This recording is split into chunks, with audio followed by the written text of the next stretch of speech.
So hi everyone, welcome back to my new vlog.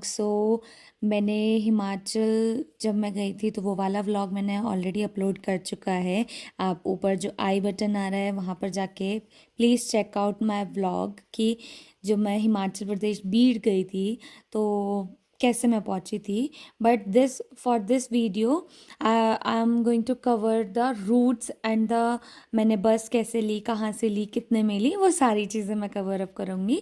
So yeah, if you are planning to a trip to Bir, here are the best travel options and this video is only for you. So जैसे कि I was not that much habitual to travel in the AC coach. So जैसे भी हमने यहाँ पर HRTC वाली बस हमने यहाँ से ली थी फ्रॉम देहरादून टू चंडीगढ़ जाने के लिए। तो सबसे पहले मेरे को तो भैया बहुत ज़्यादा मोशन सिकनेस रहती, तो मैंने तो अपने लिए अपना बैग और एक वाटर बॉटल अपने पास ही रख ली थी कि there is no any options कि आप एक्स्ट्रा चीज़ें करने के लिए for you. So first of all, we'll talk about how to reach Beer, Himachal Pradesh. So by bus, our route is very budget-friendly option. We travel from Dehradun to Chandigarh by bus and then change the bus from Chandigarh to Beer via Ram Dalal bus services. Yeah, that was so. Guys, ये हमारी बस है अभी और हम अभी 5-10 minute के break पे रुके हैं नाहन बस स्टॉप। आप देख सकते हैं यहाँ पर नाहन में बहुत सारी बसेस खड़ी हुई है। अभी हमारी बस 10 मिनट में चलने वाली है। हमारी जो ये वाली बस थी इसका नाम था हिमदारा 3x2 AC। ये देहरादून से हमारी बस थी डिपो नाहन, और ये हमने इसकी जो बुकिंग थी वो प्रायर ऑनलाइन ही कर ली थी। आप लोग नॉर्मल ISBT जाके भी यहाँ पर टिकट्स वगैरह ले सकते हैं। इसका जो रूट था ये था पौंटा साहिब से होते हुए नाहन डिपो प्लस चंडीगढ़ और सोलान इसका लास्ट स्टॉप था। तो हम लोग को जैसे चंडीगढ़ उतरना था तो हम लोग चंडीगढ़ उतर गए थे क्योंकि वहाँ से हमारे फिर रेड बस थी। और जैसे कि इसका प्राइस रहता है 404 रुपये पर पर्सन। तो हम लोग ने 2 लोगों का टिकट बुक करवा के ऑनलाइन ही हमने बुकिंग करवा ली थी और फिर हम लोग कंफर्टेबली इस बस से गए थे। ISBT से इस बस का हमारा जो टाइमिंग था वो इवनिंग में 6:50 था और इसने हमें चंडीगढ़ अप्रॉक्स 1 बजे तक पहुंचा दिया था। ऑन टाइम बस रहती है। अगर आप लोग थोड़ा सा लेट हो जाते हैं तो आप ड्राइवर को कॉल करके बोल सकते हैं भैया रुक जाइए, क्योंकि हम लोग भागते हुए गए थे और लिटरली हम लोग बहुत लेट हो चुके थे क्योंकि ये बसेस काफ़ी ऑनलाइन बुकिंग पे चलती है, इनकी प्रायर सीट्स बुक रहती है। ये ऑन टाइम ही आपको चंडीगढ़ तक पहुंच जाएगी। बिना लेट किए आप यहाँ पर टाइम से पहुंच जाए वरना आपकी बस छूट सकती है। गाइस, अभी हम लोग रुके हुए हैं डेरा पे हरियाणा में राइट नाउ एंड अभी हमारी बस है 40 मिनट्स के लिए यहाँ पर ब्रेक रुकी हुई है डिनर वगैरह करने के लिए। और हमने खा लिया अपना खाना जो हम डिश बना के लाए थे, भिंडी की सब्जी और पराठे। अब हम जा रहे हैं चाय पीने। तो हम लोग जब चंडीगढ़ उतरे तो हम लोग सेक्टर 43 पे उतरे और दिल्ली से बीड़ तक के लिए जो बस आ रही थी उसका जो बोर्डिंग पॉइंट था वो जस्ट सेक्टर 43 के अपोजिट में HP पेट्रोल पंप के पास ही मिलेगा। ये बहुत ज़्यादा कंफ्यूजिंग रहता है, हम लोग के लिए भी था फर्स्ट टाइम। मेक श्योर कि जब भी आप सेक्टर 43 पे उतरे तो आप वहाँ से कहीं ना जाए, अपोजिट में ही उसका बोर्डिंग पॉइंट रहता है उस बस का।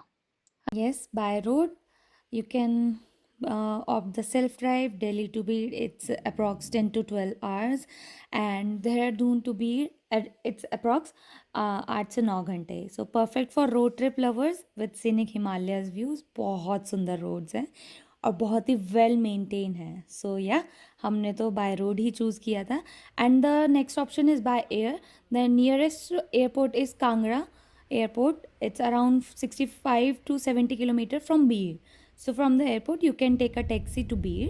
वो आपको बहुत ही comfortably बीड़ हिमाचल प्रदेश तक पहुंचा देगी। Good experience as a luxury bus आप बोल लीजिए, काफ़ी अच्छा एक्सपीरियंस था।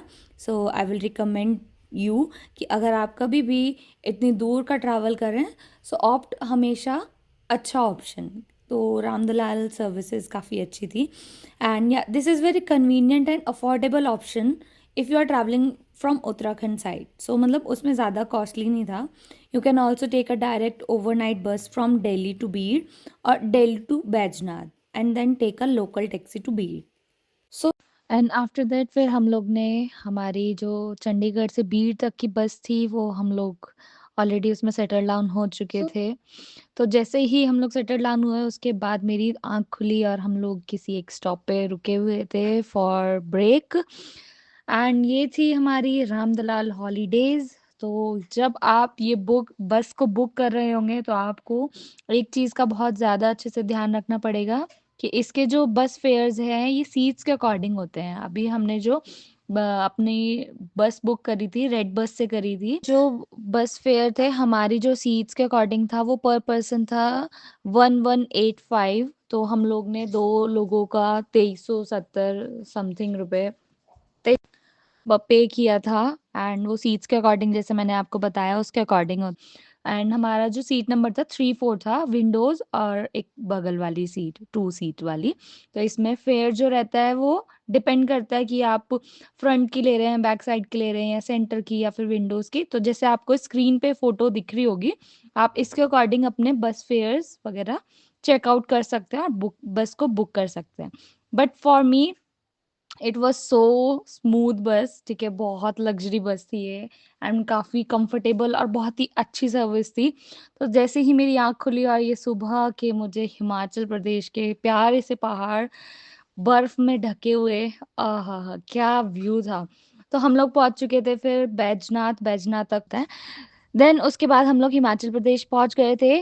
तो जब भी आप अगर दिल्ली से हिमाचल या फिर चंडीगढ़ से हिमाचल या देहरादून से हिमाचल ट्रैवल करते हैं तो I will recommend you personally कि रामदलाल हॉलीडेज ही करिएगा। रेड बस में बहुत सारी बहुत ही बेकार सर्विसेज की बसेस भी चल रही है जिसे मैं नाम तो नहीं लेना चाहूंगी बट मेरा बहुत ही गंदा एक्सपीरियंस रहा है वहां से। जब हम वापस आए तो हम लोग ने थोड़ा सोचा कि फेयर्स वगैरह कम बचाने के चक्कर में हमने बहुत ही गंदी बस सर्विस में फंस चुके थे। So I will totally recommend you कि बहुत ही लंबा सफर है और लंबा सफर अच्छा ना हो तो इंसान बहुत चिड़चिड़ा हो जाता है ऑब्वियसली। देन रामदलाल हॉलीडेज आप यहाँ से ऑप्ट कर सकते हो। तो इसका जो लास्ट स्टॉप है वो है बीड़ तिब्बतन कॉलोनी। यहाँ पर आपको रामदलाल हॉलीडेज के प्रॉपर ऑफिसेज मिल जाएंगे अगर आप लोग ऑफलाइन भी अपना बुक बस वगैरह बुक करना चाहते हैं। एंड फॉर योर हेल्प मैं यहाँ पर ना जो इस बस के ऑपरेटर थे उनका नंबर भी मैं डिस्क्रिप्शन में डाल देती हूँ क्योंकि मैं इस व्लॉग के थ्रू आप लोगों की हेल्प करना चाहती हूँ। जैसे हम लोग घूमे थे आप लोग ना घूमो और आपका जो ट्रैवल है वो बहुत ही ज़्यादा मेमोरेबल हो बहुत स्मूथ हो। That's why so do check out this description also. मैं वहाँ पर नंबर और रेड बस के जितने भी लिंक वगैरह हैं आपके इजी चीज़ों के लिए मैं यहाँ पर मेंशन कर देती हूँ। So do check that also. And yes finally we have reached Bir. मैं आपको थोड़ा सा अपना प्यारा सा टेंट वगैरह दिखा देती हूँ एंड देन मिलते हैं नेक्स्ट व्लॉग में। Thank you for watching this vlog. Bye bye, take care, love you guys. Billing में हमारा काम कैसा रहा, कैसे कैसे